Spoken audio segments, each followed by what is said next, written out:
అంటే ఎవరి పేరు మీద? అమ్మాయి అబ్బాయి కలిసి ఉన్నారండి. ఒక జర్నీ అయితే స్టార్ట్ చేశారు. ఆ జర్నీ స్టార్ట్ చేస్తున్న దాంట్లో మరి మేము రాజస్థాన్ ఫస్ట్ హైదరాబాద్ రాకముందు కారు లేదు, మా సొంత కారు ఇచ్చాము. కారు ఎవరి పేరు మీద ఉందంటే నా పేరు మీద ఉంది. రాజు నువ్వు కారు వాడకు అనాలా? చెప్పండి. అదే అండి లీగల్గానే మేము పెట్టిన 80 lakhs మేము ట్రాన్స్ఫర్ చేసినాయి, మేము కోర్టుకి సబ్మిట్ చేశాము.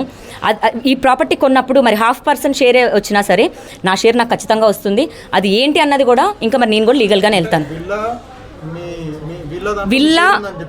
విల్లా నాకు 4 years ఎగోనే రాజ్ ఈ ఇంటిని నా పర్మిషన్ లేకుండా లావణ్య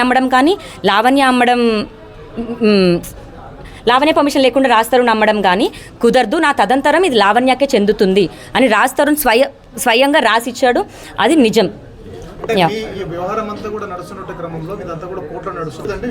అమ్మాయి అబ్బాయి కలిసి ఉన్నారండి.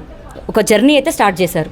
ఆ జర్నీ స్టార్ట్ చేస్తున్న దాంట్లో మరి మేము రాజస్థాన్ ఫస్ట్ హైదరాబాద్ రాకముందు కారు లేదు, మా సొంత కారు ఇచ్చాము. కారు ఎవరి పేరు మీద ఉందంటే నా పేరు మీద ఉంది. రాజు నువ్వు కారు వాడకు అనాలా? చెప్పండి. అదే అండి లీగల్గానే మేము పెట్టిన 80 lakhs మేము ట్రాన్స్ఫర్ చేసినాయి, మేము కోర్టుకి సబ్మిట్ చేశాము. ఈ ప్రాపర్టీ కొన్నప్పుడు మరి 50% షేరే వచ్చినా సరే నా షేర్ నాకు ఖచ్చితంగా వస్తుంది. అది ఏంటి అన్నది కూడా ఇంకా మరి నేను కూడా లీగల్గానే వెళ్తాను.